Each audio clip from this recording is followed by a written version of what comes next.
روزہ کھاتا ہے ملائیاں نے اوکھا پینڈا تے لنگ گیا. اب تو جوں جوں وقت گزرے گا ٹھنڈے روزے آنے. ہمارے بڑے بزرگوں کو ہمارے بزرگوں کو تو پسند تھے. کسی نے حضرت مولا مشکل کے ساتھ پوچھا حضرت کیا پسند ہے؟ فرمایا گرمی کے روزے سردی کی راتیں، کیونکہ گرمی کا روزہ لمبا ہوتا ہے، مزہ آتا ہے اپنے رب کے لیے زیادہ دیر بھوکا رہنے میں،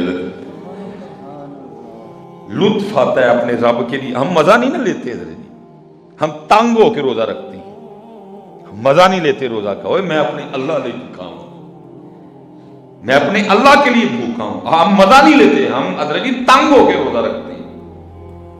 وہ شوق سے روزہ رکھتے تھے کہ میں اپنے اللہ کے لیے بھوکا رہوں گا. یہ نہیں کہ میرے پاس ہے کچھ نہیں، میرے پاس سارا کچھ ہے، پھر بھی میں اپنے اللہ کے لیے بھوکا رہوں گا، میں اپنے اللہ کے لیے بھوکا. اسی لیے تو کہا گیا جو روزہ دار کے منہ کی بدبو ہے اللہ کو کستوری سے بھی زیادہ پسند ہے. جو روزہ دار کے منہ کی بدبو ہے اللہ کو کستوری سے بھی زیادہ پسند ہے. کیوں؟ کیونکہ یہ بندہ صرف میرے لیے بھوکا ہے.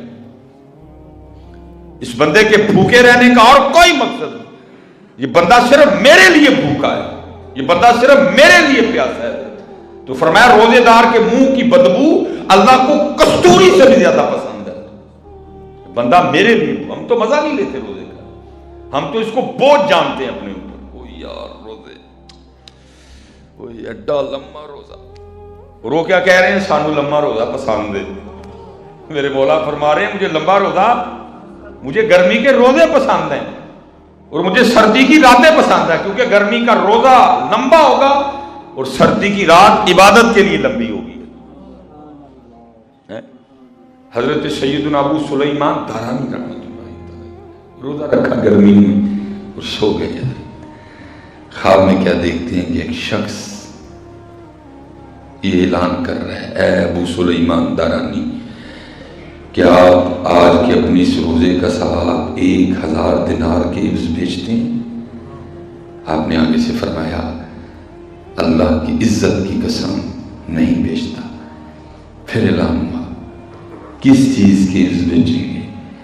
آپ نے فرمایا دنیا میں جو کچھ ہے سارا کچھ اگر لا کے ابو سلیمان کو دے دیا جائے تو ابو سلیمان پھر بھی اس روزے کا ثواب نہیں بھیجے گا. ہاں ایک چیز ہے، اگر وہ ہو تو پھر بیچنے کو تیار ہوں. پھر پوچھا گیا وہ کیا ہے؟ فرمایا اپنے اللہ کے دیدار کے بس بیچنے کو تیار ہوں. اگر یہ سودا ہو تو پھر تیار ہوں. باقی دنیا میں جو کچھ ہے لا کے ابو سلیمان کی گود میں رکھ دیا جائے، میں اپنے روزے کا ثواب نہیں بیچوں. ہاں اگر سودا یہ ہو کہ مجھ سے وعدہ کیا جائے کہ مجھے میرے رب کا دیدار کروایا جائے گا، میں اس کے عوض آج کے روزے کا ثواب بیچ دوں گا. پھر آگے سے آواز آتی ہے ابو سلیمان آپ روزہ رکھیے، انشاءاللہ ان قریب آپ اپنے رب کا دیدار کریں گے. تجھے کیا پتا روزہ ہے کیا؟ تو روزہ ایک بار رکھ کے تو دیکھ لیا. زبان کا بھی روزہ، آنکھ کا بھی روزہ، کان کا بھی روزہ، دل کا بھی روزہ، دماغ کا بھی روزہ، ہاتھوں کا بھی روزہ، پیروں کا بھی روزہ. رکھ کے تو دیکھ لیا. پھر یہ دیکھ یہ روزہ کہاں کہاں تیرے لیے نور بنے گا. اس لیے پتر باہر آئی اور باہر جا رہی ہے میرے بچوں، مسجدوں میں آؤ، قرآن پاک. یہ قرآن کا موسم ہے، موسم ہوتا ہے نا. یہ جی امبا دا سیزن، یہ بڑا یاد ہے سارے. یہ جی امبا دا سیزن ہے، یہ جی کنواں دا سیزن. او بھائی وہ امبا دا سیزن ہے، کنواں دا سیزن ہے، ذکر دا سیزن ہے، یہ سجدوں کا سیزن ہے. میاں تو کیا رمضان میں کر رہے ہیں؟ تو کیا رمضان میں کر رہے ہیں؟ یہ سجدوں کا سیزن ہے، یہ تلاوت کا سیزن ہے، یہ رب کو منانے کا سیزن ہے. میاں تو کیڑے پاسے تیرا دھیان ہے؟ تو کیڑے پاسے پہ آتا ہے؟ موت دن بدن قریب آ رہی ہے بندے، تو کیڑے پاسے پہ آتا ہے؟ تجھے پتہ ہی نہیں موت کتنی سخت ہے؟ تجھے بھول ہی گیا تو نے رب کے حضور پیش ہونا ہے. تجھے قبر ہی نہیں یاد، تجھے قبر کے اندھیرے نہیں یاد، تجھے قبر کی تنہائیاں نہیں یاد، تجھے قبر کے کیڑے نہیں یاد. جی لوکا مینوں آن ڈرایا رات قبر دی کالی، میں سنیا اتھے ہونا آنا جڑا مونڈے کملی کالی. تو کدی ہونا نہیں اٹھ کے مسجد تو کدی ہونا نہیں اٹھ کے گھروں مسجد چ نہیں آیا، او آن گے تیرے لئی.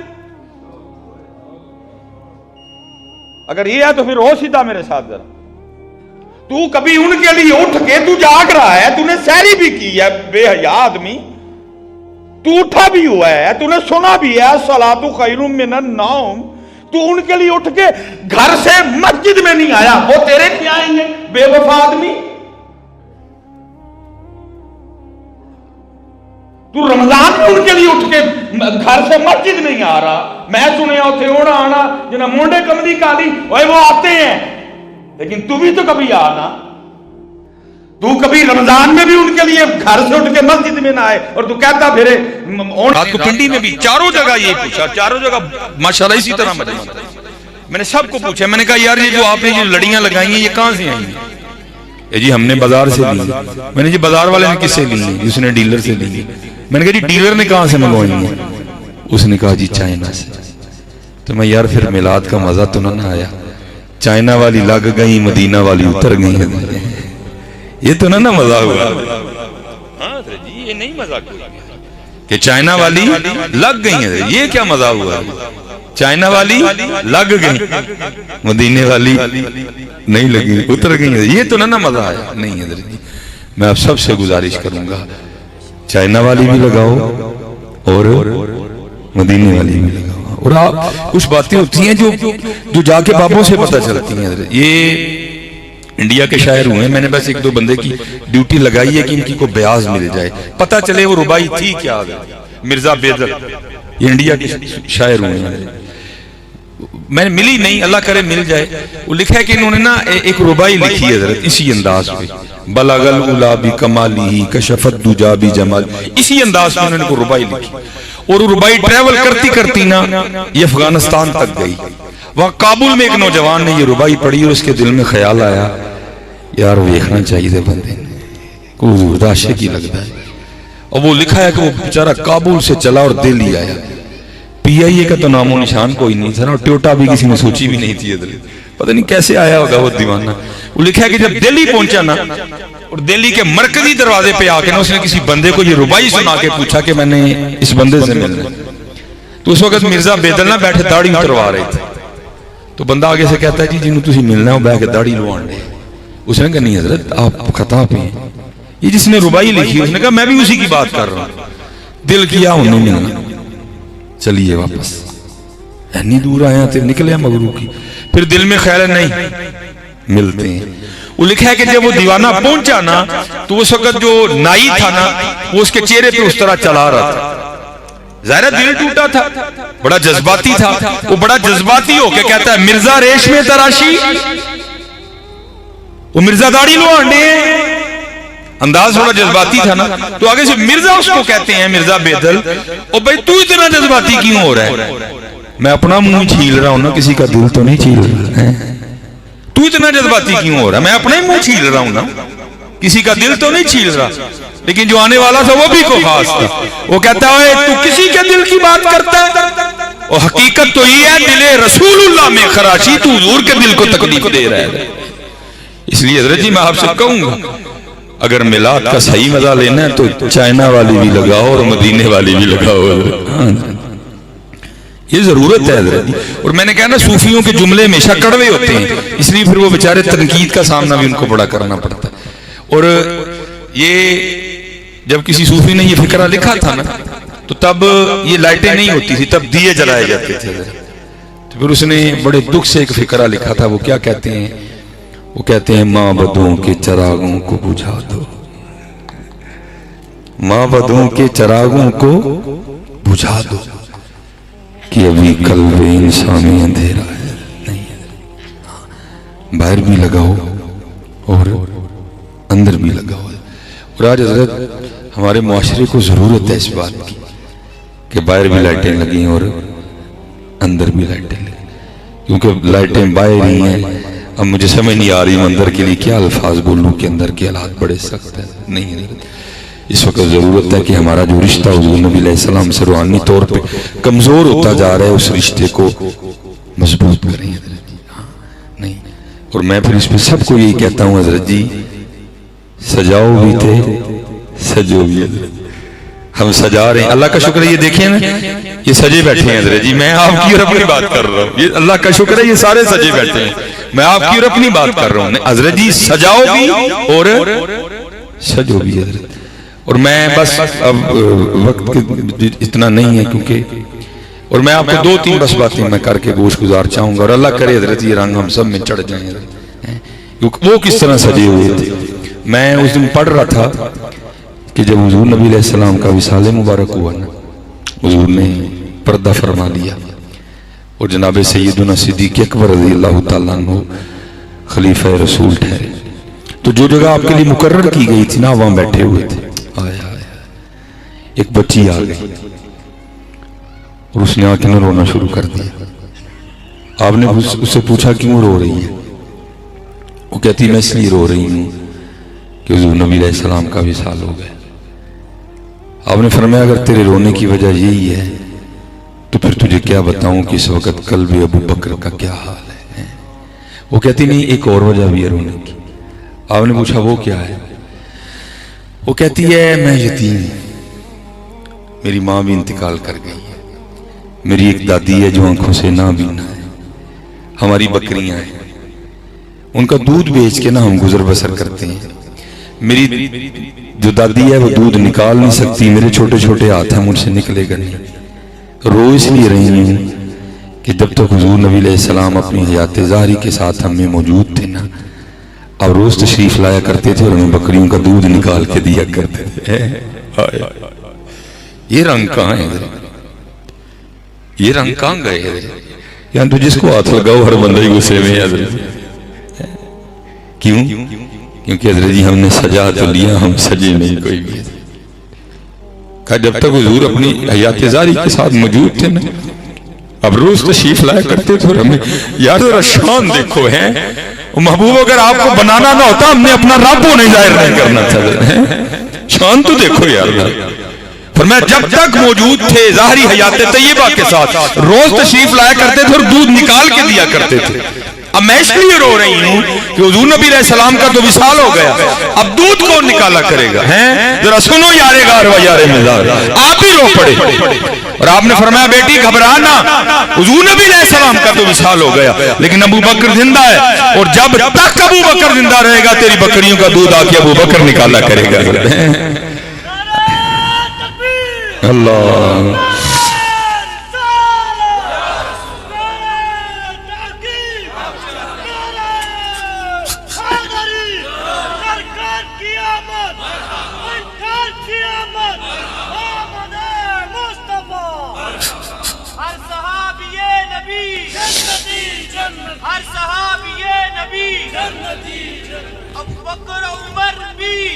عثمان و علی بھی, امیر معاویہ بھی جنتی, ہر صحابی نبی جنتی.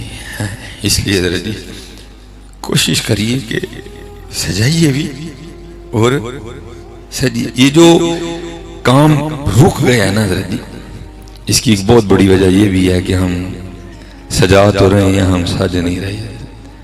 حضرت بایزید مستامی علیہ الرحمہ میں نے پڑھا ہے کہ حضرت نے ساری رات قیام فرمایا کرتے تھے. رات پوے تے بے دردان او نیند پیاری آوے تے درد مندان یاد سجن دی پئی ستیاں آن جگاوے. حضرت جی دعا کیا کرو اللہ میں بھی جاگنے کی توفیق عطا فرمائے.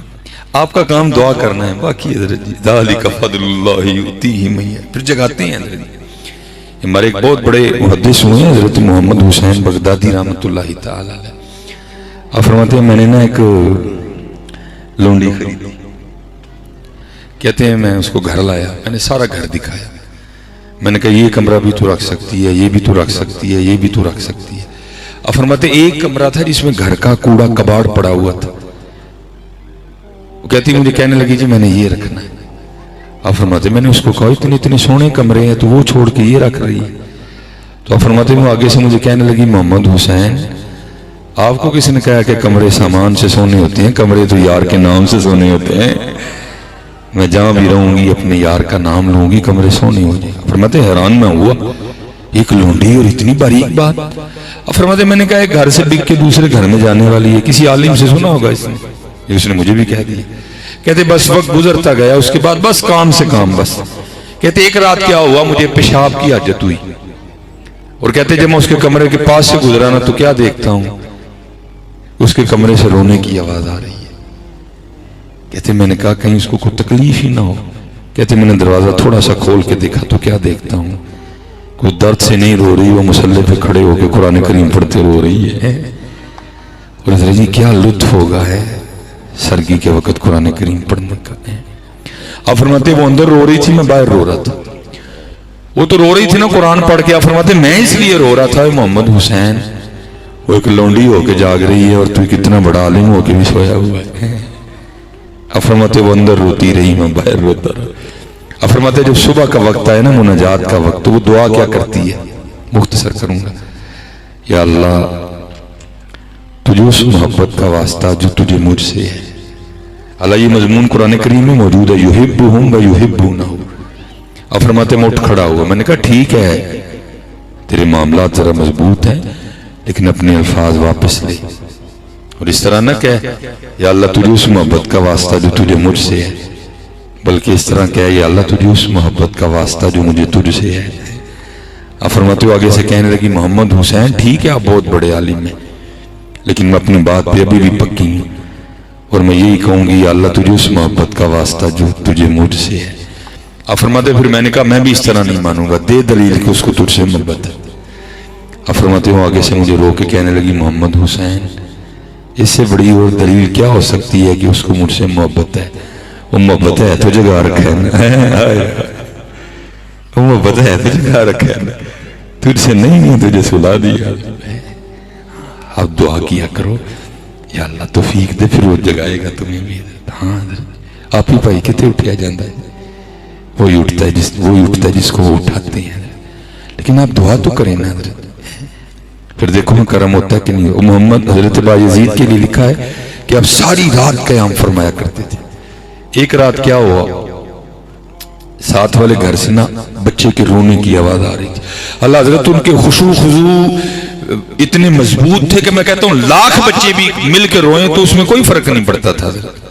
لیکن دل اس لیے گھبرا رہا تھا کہ بچہ رو کیوں رہا ہے, کیا وجہ ہے. لیکن بڑے محتاط لوگ تھے حضرت. وہ رات کو آپ نہیں گئے, صبح نماز فجر پڑھ کے جب مستعام والے اٹھ گئے گہما گہمی ہوئی, آپ نے جا کے دروازے پہ دستک دی تو وہ ایک عورت نکلی. آپ نے پوچھا تیرے گھر میں کوئی مرد نہیں ہے؟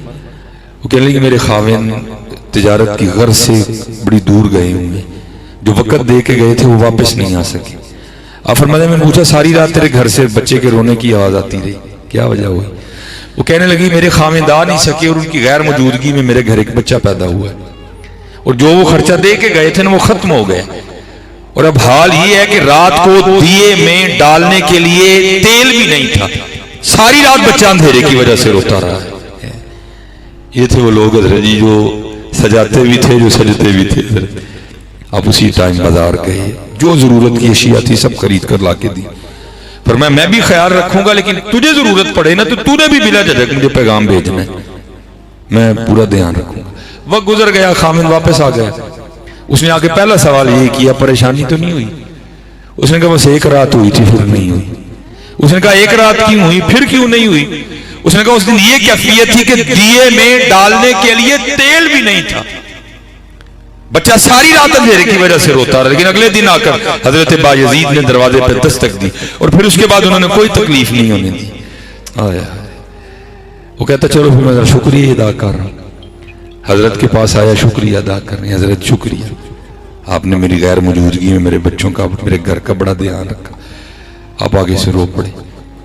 آپ نے فرمایا یار شکریہ چھوڑ, میں نے یہ سب کو شکریہ کے لیے نہیں کیا تھا, بس تو ایک کام کر, وہ جو ایک رات بچہ رویا تھا نا اس کے لیے تو مجھے معاف کر دے. وہ حیران ہو گیا, حضرت جی آپ کیا بات کر رہے ہیں؟ آپ نے فرمایا ہاں تو شکریہ کو چھوڑ, وہ جو ایک رات بچہ رویا تھا نا تو اس کے لیے مجھے معاف کر، بتا معاف کر دیا؟ وہ بھی رو پڑا، حضرت آپ کیسی بات کر رہے ہیں؟ آپ نے فرمایا بات یہی ہے، ہم نے اپنے بڑوں سے سنا، انہوں نے صحابہ سے سنا کہ صحابہ فرماتے ہیں کہ حضور نبی علیہ السلام ہمسائے کے لیے اتنی تلقین فرمایا کرتے تھے، ہمیں گما ہو گیا تھا کہ حضور نبی علیہ السلام ہمسائے کو وراثت میں شریک نہ کرتے۔ میں نفل پڑھتا رہا اور ساری رات تیرا بچہ روتا رہا، تو پہلے مجھے بتا تو نے معاف کر دیا؟ وہ آگے سے رو کے عرض کرتا ہے حضور معافی کو آپ بھی چھوڑیں اور پہلے اس طرح کریں کہ کلمہ پڑھا کے مجھے بھی اپنے دین میں شامل کر لیں۔ سجے بھی اور سجائیں بھی، سجائیں بھی اور سجے بھی، کیونکہ ہم سجا رہے ہیں، ہم سج نہیں رہے حضرت۔ یاد رکھیے گا حضرت، حضور نبی علیہ السلام کی جو خوشی ہے وہ سجانے میں بھی ہے اور وہ سجنے میں بھی ہے حضرت۔ اور آپ سج کے تو دیکھیں حضرت جی، پھر دیکھیں تو صحیح کیا کرم ہوتا ہے، کیا فضل ہوتا ہے حضرت۔ صرف کمی یہی ہے حضرت کہ ہم تو مائل بکرم ہیں، کوئی سائل ہی نہیں حضرت، راہ دکھائیں کسے کوئی راہ روے منزل ہی نہیں۔ صرف حضرت جی معاملے تھوڑے اس سمت چل نکلیں۔ حضرت خواجہ محمد معصوم رحمۃ اللہ تعالی، بس میں اسی پہ بات کو سمیٹوں گا۔ آپ فرماتے ہیں مجھے حضور نبی علیہ السلام نے مدینہ پاک بلایا، حضرت مجدد الفسانی رحمۃ اللہ تعالی علیہ کے فرزند اکبر، کہتے میں جب حاضر ہوا نا بابو سلام سے اندر داخل ہوا، اب وہاں بندے کی کیا کیفیت ہوتی ہے؟ سب سے پہلے میں حضور نبی علیہ السلام کی بارگاہ میں جا کے نہ سلام پیش کروں۔ اب فرماتے میری بھی یہ کیفیت تھی، لیکن ساتھ ایک اور رنگ بھی تھا، وہ کیا؟ فرماتے میرا دل تو یہ چاہ رہا تھا کہ بس جاؤں اور جا کر سلام پیش کروں، لیکن کہتے حضور نبی علیہ السلام کا حکم وہاں کیا تھا کہ جب تم مسجد میں آؤ اور وقت بھی ہو اور تم وضو میں بھی ہو تو پہلے آ کر 2 رکعت تحیۃ المسجد ادا کرو۔ کہتے ایک دل کہے کہ پہلے جاؤں، ایک دل کہے کہ نفل پڑھوں، کبھی دل کرے جاؤں۔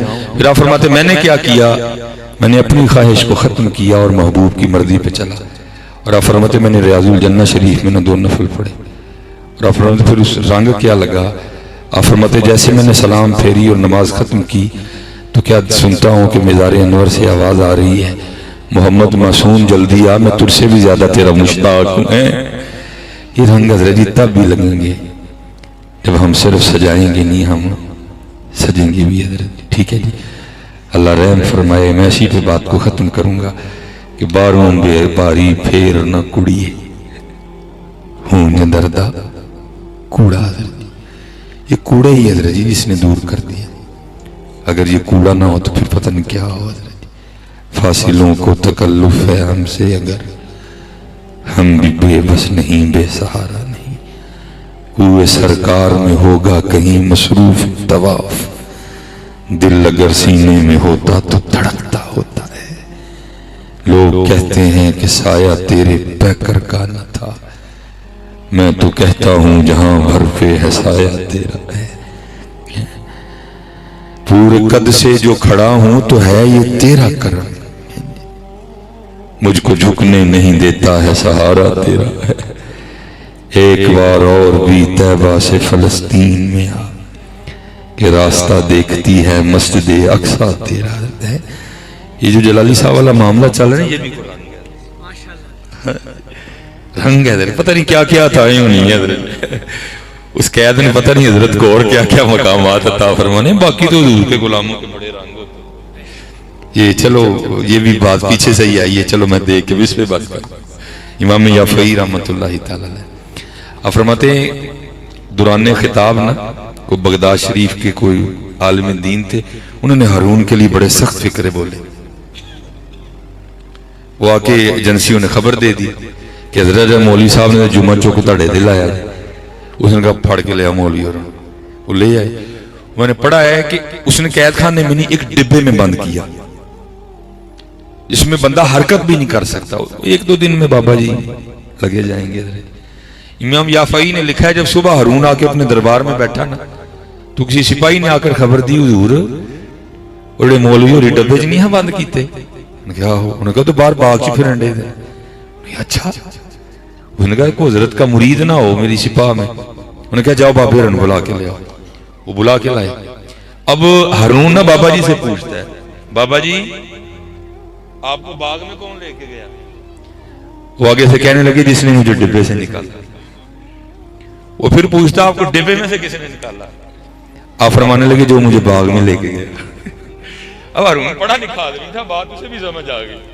وہ لکھا ہے کہ وہ اپنے سر پہ ہاتھ رکھ کے نا ہارون کہتا ہے وہ یہ کتنی عجیب بات ہے. وہ آگے سے کہتے ہیں ہارون یہ بتا تیرے اور میرے رب کی کون سی بات عجیب نہیں ہے. وہ لکھا ہے کہ ہارون نے اپنے وزیر کو بلایا اور بلا کر اس کو کہتا ہے جو میرا شاہی گھوڑا ہے نا، جو میرا شاہی گھوڑا ہے وہ لے کے آؤ اور بابا جی کو گھوڑے پہ بٹھاؤ اور پورے بغداد کا چکر لگاؤ اور ساتھ ایک بندہ پیچھے یہ اعلان کرتا جائے یہ وہ ہے جس کو ہارون نے ذلیل کرنا چاہا، اللہ نے اس کو عزت دی اور ہارون کو بھی اس کی عزت کرنی پڑ گئی. حضرت ہے پتہ نہیں حضرت جی کیا عطائیں ہونی ہیں، کیا کیا دینا ہے انہوں نے. باقی انشاءاللہ وقت تو مشکل ہے، تکلیف بھی ہوتی ہے حضرت. ملک پاکستان عوامی اہل سنت کی کثرت، لیکن دکھ کی بات یہ ہے کہ حضرت دعا کرو حضرت اتحاد ہو حضرت، ہم ایک ہو حضرت، اس وقت ضرورت ہے حضرت. اور اللہ معاف فرمائے ہم جو دیکھ رہے ہیں نا یا جو ہم نے کتابوں میں پڑھا ہے یہ ہمارے ملک پاکستان میں عراق والے حالات پیدا کرنے لگے، کیونکہ عراق میں بھی اسی طرح ہوا تھا حضرت. عوام اہل سنت بیوروکریسی رافضی ساری ہے اور آج بھی پھر وہی رنگار ہے. لیکن انشاءاللہ مجھے بڑی امید ہے اللہ کے گھر کی کہ میرے عرب کو آئی ٹھنڈی ہوا جہاں سے، میرا وطن وہی ہے میرا وطن. یہ حضور کا دیش ہے، انشاءاللہ اس کی سطح کہہ رہی ہے. دیکھو تو صحیح نظر جی قبلہ، میں نے خود اس مجذوب کی زیارت کی ہے، میں نے خود ان کی زیارت کی ہے. وہ ہمارے ادھر میں نے 6 سال وہاں امامت اور خطابت کی، وہاں وہ گھر میں رہتے تھے. اس وقت ان کی کیفیت کچھ اور تھی اور اب بھی یہ آپ میرے ہاتھ دیکھ رہے ہیں نا اس پہ لکیریں موجود ہیں. حضرت کے ہاتھوں پہ لکیریں کوئی نہیں تھی. جس طرح ہوتا ہے نا بندے کا ہاتھ جل جائے، حضرت کے ہاتھوں پہ لکیریں کوئی نہیں تھی. میں نے خود ان کے ہاتھ دیکھے ہیں. وہ جس گھر میں رہتے تھے نا انہوں نے مجھے یہ بات سنائی، کہتے ہیں کہ ہمارے گھر کا یہ معمول رہا ہے کہ ہم ہر وقت حضرت کے لیے ایک سوٹ تیار رکھتے ہیں. 1 دن بعد آئیں، 2 دن بعد آئیں، 1 ماہ بعد آئیں، ہم نے سوٹ تیار رکھا ہوتا ہے. بس حضرت نے آنا ہے، سوٹ بدلنا ہے، پھر چلے جائیں. کہتے جب 65 کی جنگ لگی نا حضرت نہیں آئے جتنے دن جنگ تھی. جب جنگ ختم ہو گئی تو آئے تو کہتے ہیں ہم نے کیا دیکھا حضرت کے ہاتھ اتنے اتنے سوجے ہوئے ہیں، سرخ ہیں اور اتنے اتنے سوجے موٹے ہاتھ. اپنے چند سالوں میں بڑا کچھ ہوتے دیکھا ہے. میں نے سڑک والے کو گاڑی پہ اور گاڑی والے کو سڑک پہ آتے دیکھا ہے. بڑا ڈری ہم تقریباً زیادہ احباب اسی وہم میں ہیں کہ پتہ نہیں میں کی ہیں تو کام چلن رہا پئی تو کھ بھی نہیں ہوا ہے. اے مالک دے رنگ نہیں سارے. وَتِلْكَ الْأَيَّامُ نُدَاوِلُهَا بَيْنَ النَّاسِ، اس کی تفسیر میں حضرت نے کمال لکھا. میں اسی پہ بس اینڈ کرنے لگا ہوں. حضرت آپ فرماتے ہیں، شیخ لکھتے ہیں کہ عید کا دن تھا اور ایک بالکل نو بیاتا جوڑا، نئی شادی حضرت عید سے کچھ دن پہلے بیٹھے کچھ میٹھا کھا رہے تھے. دروازے پہ دستک ہوئی، ہے کو اللہ کے نام پہ دینے والا، دینا تو دو، نہیں دینا تو نہ دو، لیکن گالی تو نہ دو کسی کو. ڈر جایا کرو حضرت، پتہ نہیں کیڑی سزا ملی ہے تو منگتا پھرن رہے ہیں. ڈرا کرو ان کو دیکھ، لیکن گالی نہ دو یار، کسی کو ذلیل نہ کرو. اپنے اللہ سے ڈرو حضرت، اپنے اللہ. اگر سمجھانا بھی ہے کسی کو تو بڑے پیار سے سمجھاؤ. بھیا منگنا چنگا نہیں، اس میں سختی نہ ہو، اس میں طنز نہ ہو، اس میں تکبر نہ ہو حضرت. بڑی محبت سے سمجھاؤ. ڈرو ہر ویلے مال. وَمَكَرُوا وَمَكَرَ اللَّهُ وَاللَّهُ خَيْرُ الْمَاكِرِينَ. ڈرو حضرت جی، بڑا ہی ڈر لگتا ہے، بہت ڈر لگتا ہے. کس ٹائم کو جو ہو نہ جائے پھڑے جائیے حضرت، کسی ٹائم کو جو ہو نہ جائے، یہ ہو بھی جائے تو فی الفور کچھ چنگا کر چھڑو حضرت تاکہ وہ دی معافی مل جائے. وہ صدا لگی، خامن کو خدا ترس تھا، بیوی کو کہا جا کے دیسو کچھ جو بنایا ہی. بیوی اٹھی، چادر روڑی، جا کے نہ وہ فقیر کو دینے کے لیے دروازہ کھولا. ابھی دیا تو کچھ بھی نہیں تھا، صدا ایک بلند، ایک چیخ بلند ہوئی اور بیوی زمین پہ گڑم وہ بندہ بھاگتا ہوا آیا, آگے دیکھا باہر تو کوئی نہیں تھا, فقیر جا چکا تھا. بیوی کو اٹھایا, اندر لایا. شیخ لکھتے ہیں اس کے منہ پہ پانی کے چھینٹے مارے. بیوی کو ہوش آئی, پوچھیا پلی یہ لوگ تجھے تو بھیجا تھا کہ جا کے فقیر کو کچھ دے, تو خود ہی زمین پہ گر گئی. اس نے کہا آپ کو کیا بتاؤں, منظر ہی کچھ اس طرح کا دیکھا کہ زمین پہ گر گئی. اس نے کہا کیا ہوا؟ اس نے کہا آپ کو پتہ ہے آپ کے نکاح میں آنے سے پہلے میں کسی اور کے نکاح میں تھی. اس نے کہا ہاں مجھے پتہ ہے. اس نے کہا باہر جو بھکاری مانگنے آیا تھا نا, یہ میرا پہلا خاوند تھا. اس نے کہا پھر ہوا کیا؟ اس نے کہا اسی طرح کو خوشی کا موقع تھا, ہم بیٹھے کھا رہے تھے, کسی نے صدا دی باہر ہے کو اللہ کے نام پہ دینے والا. اور میں کہتا ہوں حضرت جی جملوں کا مان رکھا کرو. وہ دیکھو وہ کیا کہہ رہا ہے کو اللہ کے نام پہ دینے, جہاں بھی دے دی تھی مول نہیں پہنتا. جملوں کا مان رکھا کرو. اپنا اپنا نظریہ, میں کو فتویٰ نہیں دے رہا. جب کو کہتا ہے نا ہے کو نام پہ دینا, دیکھو حضرت جی دینے والوں نے تو اسماعیل کے گلے پہ بھی چھری چلا دی تھی. ہم نے کیا دینا ہے حضرت, ہم نے حضرت جی کیا دینا؟ ہم 100 کا نوٹ دے کے اس طرح تان کے سینہ چاہو, جا بابا جا کام کر. پتہ نہیں تیرا قبول بھی کیا اس نے کہ نہیں کیا, تو کس بات پہ اکڑ رہا ہے؟ اور اب وقت اتنا نہیں ہے, پھر صحیح انشاءاللہ میں آپ کو بتاؤں دینے والوں نے کیا کیا دیا. ہم نے کیا دینا ہے حضرت جی؟ تو 100 کا نوٹ دے کے ہم ہی پھلنے ہیں بھائی. ہم نے کیا دینا؟ دینے والوں نے تیرے عشق میں اے یار ہم نے کیا کیا نہ کیا. تیرے عشق میں ہے جو میں نے آیت پڑھی والذین آمنوا اشد حبا للہ, اور جو ایمان والے ہیں وہ اللہ کی محبت میں بڑے سخت ہیں, بڑے شدید ہیں. ہاں تیرے عشق میں ہے یار ہم نے کیا کیا نہ کیا. صبر ایوب کیا, گریہ یعقوب کیا ہے, ہم نے کیا دینا ہے؟ ہاں محبت کرو حضرت اللہ کی مخلوق کے ساتھ. وہ کہتی ہے آپ کو پتہ ہے آپ کے نکاح میں آنے سے پہلے میں کسی اور کے نکاح میں تھی. ہاں یہ جو باہر مانگنے ہے یہ میرا پہلا خاوند تھا. اس کو اس حال میں دیکھا تو غش کھا کے گر گئی. اس نے کہا اچھا پھر ہوا کیا؟ اس نے کہا اسی طرح کو خوشی کا موقع تھا, باہر صدا لگی ہے کو اللہ کے نام پہ دینے والا. یہ باہر گیا اور اس نے جا کر بھیک مانگنے والے کو بڑی لان تان کی, گالیاں دی, اس کو بے عزت کیا, اس کو ذلیل کیا. وہ روتا ہوا چلا گیا. حضرت جی ہمیشہ ڈریو. حضرت مولا علی مشکل کشا رضی اللہ تعالیٰ فرماتے ہیں طاقت والے سے تو ڈرنا, لیکن کمزور سے اس سے بھی زیادہ ڈرنا ہے. عرض کی حضور ہو کیوں, انہیں کی کرنا ہے؟ فرمایا وہ تو کچھ نہیں کرے گا لیکن اس کا رب بڑا کچھ کر دے گا. ہاں اسی ماڑا ویک کے نا بڑے تگڑے ہو جانے ہیں نا بھائی, ماڑے نو ماڑا نہ سمجھی, ماڑا تگڑے نہ بھی وہ تگڑے, کیونکہ حضور نے فرمایا جس کا کوئی نہیں اس کا میں ہوں. ہاں اس کا میں ہوں. ہمیں نا اس طرح کی معاملے کرنا. کہا بس پھر وہ روتا دوتا چلا گیا.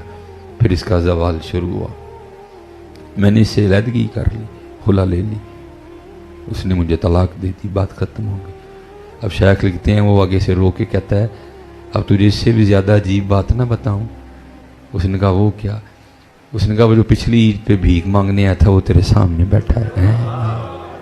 جے چاہیں تے راہ جان دینو تخت عطا فرمائیں, جے چاہیں تے شاہ کولوں در در خیر منگائیں.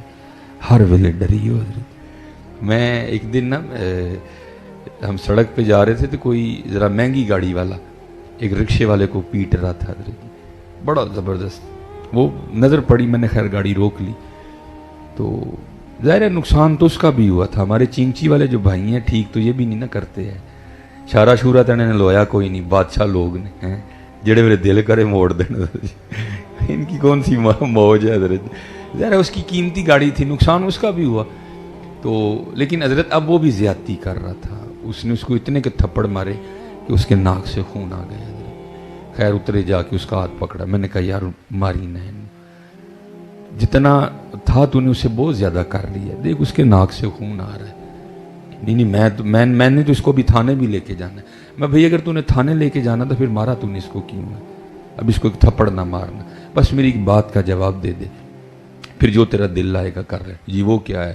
میں یار تیری گاڑی جنہوں پنجابی جی کہتے ہیں رگڑی ہے نا چنگچی والے نے, تو نے اس کو بہت مارا ہے. پھر اتنا مجھے بتا اگر اس کی جگہ ایلیٹ فورس کی گاڑی تیری گاڑی کو رگڑ جاتی ہے نا جو چانڈ مار دینا دیکھ لو. چپ کر گیا. بندہ کو پڑھا لکھا تھا. تو سورہ یوسف کے حوالے سے لکھا ہے کہ اگر کوئی شخص بے گناہ قید ہو نا، اگر وہ سورہ یوسف پڑھے یا سورہ یوسف سنے، اگر پڑھ نہیں سکتا تو پھر سورہ یوسف کی تلاوت کرنے یا سننے کی برکت سے اللہ اسے کی رہائی کا غیب سے اہتمام کر دیں گے. تو کیونکہ غازی علم الدین شہید رحمۃ اللہ تعالی علیہ تو بے گناہ تھے نا حضرت، آپ نے تو ایک گستاخ رسول کو واسطے جہنم کیا تھا، تو حضرت کو تو بہت کچھ، لیکن کیونکہ کافر راج تھا حضرت اور عاشقوں کی شروع سے آزمائش کی گئی ہے تو حضرت کو قید کر دیا گیا. اب لکھا ہے کہ حضور امیر ملت پیر سید جماعت علی شاہ رحمۃ اللہ تعالی علیہ اب جیل تشریف لے گئے حضرت غازی علم الدین شہید رحمۃ اللہ تعالی علیہ کے پاس، اور جا کر فرمانے لگے، کیونکہ سب کو تو یہی تھا نا کہ بھائی علم الدین تو ایک سادہ سا آدمی ہے، ہو سکتا ہے اگر بڑا بھی پڑھا ہو تو قرآن کریم ناظرہ پڑھ رکھا ہوگا، حافظ ہونا تو بڑی دور کی بات ہے، تو بڑا بھی ہوگا تو ناظرہ پڑھا ہوگا، اور اگر ناظرہ بھی پڑھا ہوگا تو سادہ پڑھا ہوگا. تو حضور پیر سید جماعت علی شاہ رحمۃ اللہ تعالی علیہ بڑے پکے حافظ قرآن تھے، بڑے پختہ حافظ قرآن. تو آپ تشریف لے گئے اور آپ نے جا کر غازی علم الدین شہید رحمۃ اللہ تعالی علیہ سے کہا، علم الدین، ہم نے بزرگوں سے سنا ہے کہ اگر کوئی بے گناہ قید ہو تو اگر وہ سورہ یوسف پڑھے، اور اگر پڑھ نہیں سن سکتا تو کسی سے سنے، تو اللہ سورہ یوسف کی برکت سے اس کی رہائی کا غیب سے اہتمام کر دیں گے. تو چل اب تو کیا پڑھے گا، تو چل میں تجھے پڑھ کے سناتا ہوں.